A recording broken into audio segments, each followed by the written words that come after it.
Hello, everyone. My name is Joe Kutchera. I'm an entrepreneur and I run my own consulting company, Latino Link Advisors, helping my clients with content marketing, SEO, and Hispanic marketing. I'm also the author of 3 business books, including Latino Link, Building Brands Online with Hispanic Communities and Content. And I'm here today with Ryan Frederick. He's a principal at AWH, as well as the founder of a number of successful startups. And he's the author of this brand new book, The Founder's Manual, a guidebook for becoming a successful entrepreneur. I just finished it and I found it incredibly useful, not only for entrepreneurs, but also for anyone who works in innovation and marketing new products, and also for anyone thinking about starting a company. So to begin with, Ryan, how do you define entrepreneurship, and what's it like being an entrepreneur and a founder? Yeah, well, Joe, thanks for having me and taking the time to do this interview first. I appreciate it very much.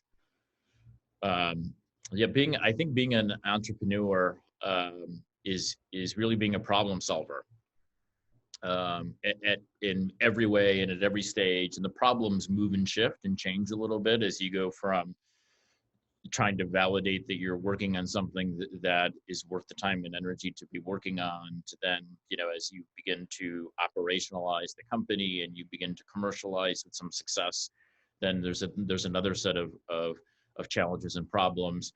And of course, the root at building a company, of being entrepreneur, is you should be solving a problem that customers value and care about. So I look at entrepreneurism as really problem solving on an ongoing basis, and with it, the problems moving and changing, but really just sort of an endless, endless trajectory of problem solving. Okay. And with that in mind, on the cover here and with the graphic, there are 3 parts that are featured in the graphic and also within the book: founder flow, startup flow, and product flow. So tell us about those 3 aspects of your book and how those fit together. Yeah, it was important for me to talk about all 3 of those because I think that they're inseparable. Because if you're going to be a founder, then you're going to be solving a problem and working on a product that presumably is a solution to solve that problem. And then a startup is the really commercialization, if you will, of building that product and solving the problem in a way that people care about. So I think that they're inexorably linked. So I wanted to speak to all 3 of them because I think that you can't be a founder without having a product, and you can't be a founder without having a company that then commercializes that product. And so even though I wanted to talk about the journey of being a founder mostly, I felt it was important to bring in the product and the startup pieces, because you aren't a founder if you don't have the product component, and obviously if you're not building it inside of a company that attempts to then commercialize it and make it sustainable for at least some period of time. Interesting. So with that in mind, I noticed that the founder flow section of the book represented about 50%, and then the product and startup flow represented the other half. I'm guessing maybe that you started out wanting to have it each be a third, but then what made you dedicate so much time for the founder flow section? Yeah, I did start out wanting to be equal thirds, and that was the plan from the beginning.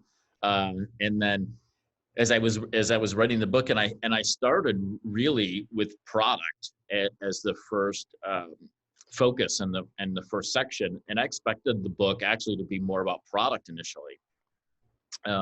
And then as I started getting into it and started writing and thinking about it, the founder piece just sort of began to take over, because especially in the early stages of building a product and building a company, it is all about the founder and the founding team, and their ability to deal with the challenges of building a product and building a company, And I think being a founder is the most professionally challenging thing that anybody can do.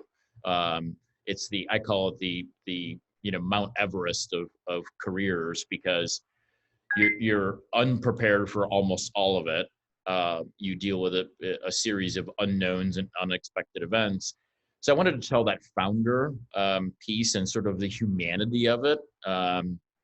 And it sort of evolved into the founder piece being a little bit weightier than the other two sections, and maybe in a future book, maybe founder manual part 2, then I'll spend a little bit more time on product and the company piece. But I felt like the founder human aspects of it deserved a little bit more time and attention in this go round. Okay, interesting. So you dedicate more time to the founder section, but in summary, really the founder, the startup, and the product pieces of founding a company need to all come together, but the foundation really is the people and the founder him or herself, for getting the team and getting all those other parts into place. Yeah, every product in every startup is an absolute reflection of the team.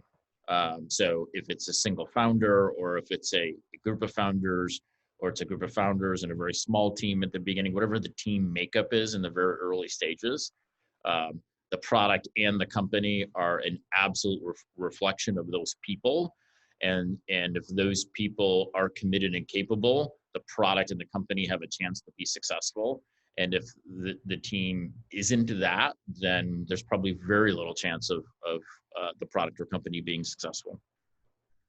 Okay, interesting. So with that in mind, in terms of the people part of it, and this actually relates to what caught my eye when I first saw the book. But again, on the cover with the founder flow, startup flow, and product flow, that word flow caught my eye. I read a book by the psychologist Mihaly Csikszentmihalyi, and then when I read your introduction, it turns out you were indeed inspired by that book called Flow: The Psychology of Optimal Experience. And in a nutshell, flow is that feeling that athletes or writers, artists feel when they're immersed in their craft, when time seems to disappear. But tell us a little bit about kind of what inspired you to utilize that concept and adapt it for the entrepreneur's journey, and how can entrepreneurs find flow in that humanistic approach you're taking in the book to the oftentimes chaotic and overwhelming process of starting a company and a product. Yeah, I think I landed on connecting it to flow because of the challenges that you just referenced, right? It can be very overwhelming. It can be very intimidating. It can be chaotic. It can be, depressing in many ways, and lonely. But also, the highs can be incredibly high. And so it's a very emotional journey as part of it as well. And so I started to think about, as I started to learn more about flow and started to understand it better. And flow fundamentally is based upon a set of principles that, if you know what those principles and those attributes are in any given endeavor, then you give yourself a chance to achieve a flow state, which is a state of incredibly high performance, and in most cases sort of unconsciously, because you understand what the principles and the attributes are for you to perform at that very high level. So as I started to understand flow better, I then started to relate it to what I've always been a part of and done, which is building products and starting companies. And I then tried to build a connection and a bridge between flow and those things by identifying the principles and attributes of being a founder, building a product, and starting a company, that if you knew what those principles were, that you would give yourself a chance of performing at a higher level and increasing your odds of success, because most products and most companies don't succeed. So anything that anyone can do to help increase their odds and to perform at a higher level by understanding the principles is worth the time to understand. That makes sense. And that actually relates to my next question, which So to get to high performance, um, one of your themes is you have to really work as a team and not succumb to your ego. And I'd imagine, you have to find that balance of having the confidence, but yet not really staying focused on learning from customers and what the problems that need to be solved. Tell us a little bit about that theme and how, as a leader, founders and their founding teams need to kind of keep their ego in check and stay focused on the problem at hand. Yeah, I think one of the real challenges of being a founder, building a product and starting a company is it's a very egotistical, endeavor, because you have to believe that you are uniquely capable of solving this problem and building a company that can be successful around solving the problem. Yet, as you execute in doing it, you need to be incredibly humble, and you need to check your ego, because your ego is probably the biggest stumbling block and the biggest Achilles heel through the process. Because if you don't commit to understand the problem at an expert level, which means you have to be humble and believe that you don't understand it well enough to be able to solve it in a way customers care about. And you have to be vulnerable enough to be willing to go to customers and have the conversations with them about the problem and a way to solve it that they're gonna value. There's a lot of humility and vulnerability involved that is counterintuitive to most of the context around being a founder and starting a company, because most people think about successful founders and successful companies as people that had all the answers and had it figured out and knew what they were doing the whole time. And that couldn't be further from the truth. But because that's the narrative that's out there, and that's most of the content that's out there around it, it's hard then for people to balance, walking around like they do have it all figured out, but that actually being the wrong perspective, and the right perspective being assuming that you don't have any of it figured out and you need to go figure it out with people that matter as part of the equation. And the people that matter most as part of that equation are your customers, and the customers that are going to use the product and that the company's going to serve. Interesting. So my next question's a follow-up question to that. It's in a chapter called Get and Stay Close to Your Customers. So related to that point of ego and staying focused on the problem that needs to be solved, in here you talk about a colleague in the startup world that says how people and organizations need to switch from valuing what we know to learning. This is a massive shift in thinking. Enterprise companies especially pay people for what they know, not their ability to keep learning. Valuing what we know over learning is a significant Achilles heel when creating new products. It causes us to solve and create in a vacuum, and then to unveil uninteresting, low-value products to users who might not have asked for them and probably don't want them. So really it boils down to learning versus knowledge. So tell us a bit about that. Yeah, it's we and if you think about hierarchies of companies and the way that people get qualified for positions, and resumes, and the way that professionally the world is constructed, it is around what we know, and that's how we get compensated, that's how we get valued professionally, is what have we done, what have we learned, what do we know. And that is I guess that's natural, and I guess that is mostly okay and mostly acceptable, because you don't want to go have brain surgery from by somebody who's not accomplished in brain surgery. But when you're building something that is net new, a new product and a new company, what you know, or what you think you know about the problem and about the way that the product should come to life and should be operationalized, etc. doesn't really matter. What matters is, what do customers think about it? What do customers value? How do customers think that it would work and should work? And so we and it's one of the reasons the big companies also have a challenge innovating, because companies are constructed on this hierarchy of experience and knowledge and know-how, and that's how people are managed, and that's how teams are set up, and that's how departments are set up. That's how people, are reviewed. And when you're trying to do anything that is creative, and anything that that might be considered innovative, it's less about what you're bringing to the process than it is about what you're learning through the process, and your ability to absorb those things and then act on those new things and that new set of information that you're getting.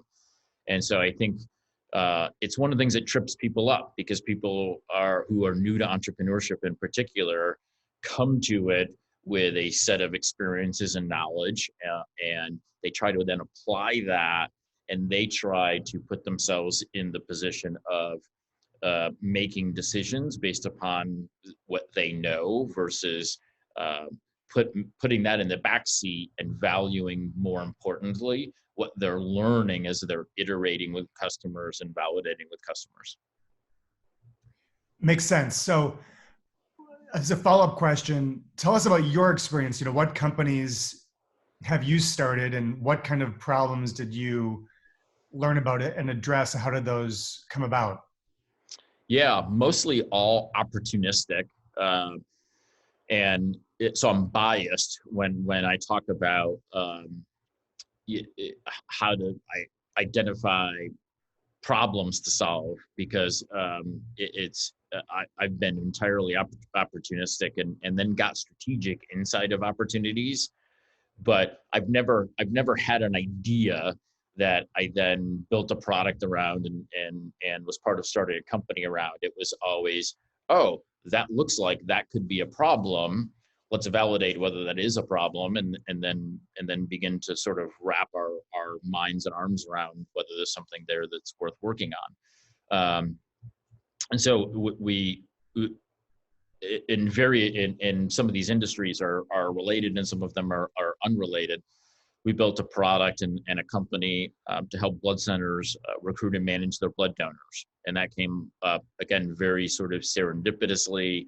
And then we realized there was an opportunity there to be able to build a product and solve a pretty immense problem that blood centers, had in managing their donors.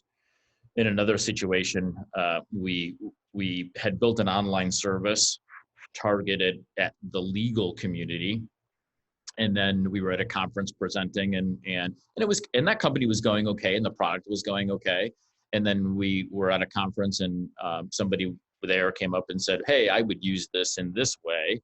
And we said, "Oh, really?" And he said, "Yeah, and here's why." And that made sense. And so we redirected the company down a different path to serve pre-employment screening operations for companies that hired large volumes of people continually, mostly retail.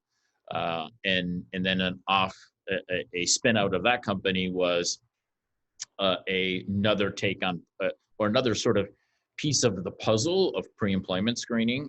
We then allowed retailers that were opening stores and opening, in some cases, hundreds of stores in a year, to process background checks and screen potential new employees through a telephone interactive voice response system, typically called IVR, and then on the web. And this was, when most people still doing background checks by running to the courthouses and running to DMVs and those places. And it was a very manual process. And we automated it and took a lot of the manual parts out of it. So those are some of the things that I've been a part of and that we've done. And again, in fact, all of the things that I've been a part of starting were just very opportunistic, not super visionary, and nothing where, I woke up and had this, flash of brilliance to say, hey, go do this. Very practical, a problem exposure that then we were at least smart enough to realize that there was a problem that we were reasonably capable of solving in a way that customers would appreciate. Okay, so a CRM and a database solution for the blood centers um, clients and for blood donors, and then a employee screening product for mostly retailers. Tell us about what you do at your current company, AWH, and how are you helping your clients manage data and software solutions? Yeah, so we're a product and data consulting firm. The firm's been around for 25 years. I joined as a partner 9 years ago. And we help clients across the spectrum of startups through mid-market companies to enterprises build new digital products and that run on the web, mobile, IoT, really across any platform. And we have clients pretty much across every industry. So we're horizontal from that perspective. And our focus really is on the problem and what's the simplest, most elegant solution and product that can help a client and their customers to solve a problem. And so we try not to stray very far from the principles that I write about in the book, from a founder, product, and startup perspective, even though some of our clients are enterprise companies, because the principles of building a successful product are consistent, whether you're a Fortune 100 company, a mid-market nonprofit or mid-market company, or a startup. The principles of building a successful product are the same, because the product doesn't care who its product owner is. It doesn't care whether you're a fledgling startup or a Fortune 100 with lots of resources, because having lots of resources, and I talk about this a little bit in the book, can sometimes actually be part of the reason that companies aren't successful at building products. Not a help. It can sometimes be a hindrance. So we try to help our clients across that spectrum approach building products in a manner that gives them the best chance to be successful. That totally makes sense. In another part of the book, I think actually more in the beginning, in the founders flow section, you describe yourself as an underestimated founder. Maybe someone that comes from, if I'm remembering it correctly, someone that comes from a family that's not a family of entrepreneurs. Tell us about that concept and what advice do you have for underestimated founders? Underestimated founders are an interesting group to me, because I consider myself one. Grew up in a small town in upstate New York, as you said, from lower middle class, family, fine childhood, fine upbringing, etc. Just not access to a lot, and my world was pretty small. And I think and that's kind of how I classify underestimated founders. Often it's attached to socioeconomic status. But I think about it as the scope of someone's world and purview. And I think underestimated founders are often, their worlds are pretty small until they break out in some way. And I think that the value that has is when your world is really small, you develop some skills that I think are critical to being successful as founders and building products. And one of them is you're pretty observant, because your world is so small that you have the ability to digest things, and you have the ability to sort of process things. And then when you can break out of that, and then you see that the world is bigger, now you've got some real fundamental skills that you can leverage that I think help you as you realize there are many more opportunities, and you now have an awareness that you didn't have when your world was small. So underestimated founders are near and dear to my heart, because I feel like that's my background ultimately. And I think when us underestimated founders do break out and realize that there is a bigger world for them to take on, that they're then a group that takes on that challenge in a way that people that have always had access to it maybe don't quite don't understand and value quite as much. So this is a follow-up question to that, and it relates to your involvement with two organizations that both foster entrepreneurship and then encourage technology skills. One is called IC Stars, a organization that you brought to Columbus, Ohio, where you live, and the other is Startup Grind, so fostering entrepreneurship. So tell me about those organizations and what you've done to them, because it sounds like it relates to your perspective of growing up as an underestimated entrepreneur or underestimated founder. Yeah, Startup Grind is, both are near and dear to my heart. Startup Grind is a global organization that tries to educate, inspire, and connect entrepreneurs. And we do that typically through monthly events around in 600 or so cities around the globe. Those events have now, transitioned to be, virtual, given the current situation with COVID-19. But we expect that we'll be able to go back to in-person events at some point, hopefully in the not too distant future. And Startup Grind is really a manifestation of the founder of Startup Grind, Derek Anderson, starting what is it can't be referred to anything more than a support group in Silicon Valley for founders that were struggling and needed camaraderie and needed support and needed some friends and people to listen through the process. And so it started there, and then it went from 8 people the first one to 12, and then 20, and then and then 30, and then people clearly wanted to be part of it, and then expanded to a couple of other locations, and then over the last few years has really scaled and sort of blown up to the point of being a global organization who's really focused on community and focused on founders first and helping founders get the support and inspiration and education that they need in some cases.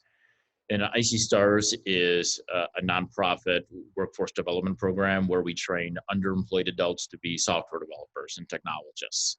And we take people from all sorts of backgrounds and take them through a 16-week program to help them learn these skills. And the impact is massive. The average person comes in making $9 an hour. The average person leaves making $24 an hour, and within 18 months, they're making $35 an hour. And it's probably been the most rewarding thing that I've ever been a part of. And the team at headquarters in Chicago is terrific. They've been actually doing this for 20 years now. 20 years. They celebrated a 20th anniversary in 2019. We've been doing it in Columbus now for 4 years. So the team in Chicago as part of IC Stars really deserves all the credit because they laid the groundwork that we then leveraged in Columbus. And it's incredibly gratifying to see someone who didn't have a lot of awareness and access and get that awareness and access through the program. And then the world sort of opens up to them, and then they realize that there's a lot that they even have had more potential than they thought they did. And I think the definition of success is fulfilling your potential, and IC Stars is a program that helps people fulfill their potential. Terrific. Those both sound amazing. In conclusion, Ryan, just tell us where folks can find your book and how they can get a hold of you as a speaker for any upcoming events about entrepreneurship. Yeah, so this is the part where I overwhelm people with URLs and places that they can go to track down the book and track me down. And I hope people can see me, considering that my gray hair is probably blending in with the gray walls in the office. Maybe they're just seeing lips moving and a black shirt. But they'll see that I'm real and I'm not some sort of, caricature, in some of these places on the web. So the book is available on Amazon, and it's available in paperback and Kindle there, or through the publisher's site, Paramount Books. I know who you've worked with, and that's how we met, through the good folks at Paramount, who took a chance on a guy who's a product startup guy and not that great of a writer to do a book with. So I appreciate the folks at Paramount. And then and so there's also a book landing page, thefoundersmanual.com. There are links to be able to buy the book off of that, a little bit more about me in the book. And then I have a speaker page, ryanfrederick.biz. And so there's a couple things out there about speaking opportunities and whether I'm a good fit for to join somebody's conference or event or podcast from a speaking perspective. Excellent. Well, Ryan, thank you again for taking the time today for this conversation. The Founder's Manual, a guidebook for becoming a successful entrepreneur, by Ryan Frederick, available on Amazon and ParamountBooks.com. Pick up a copy there. And Ryan, again, thank you. Thank you, Joe. Appreciate it. Take care.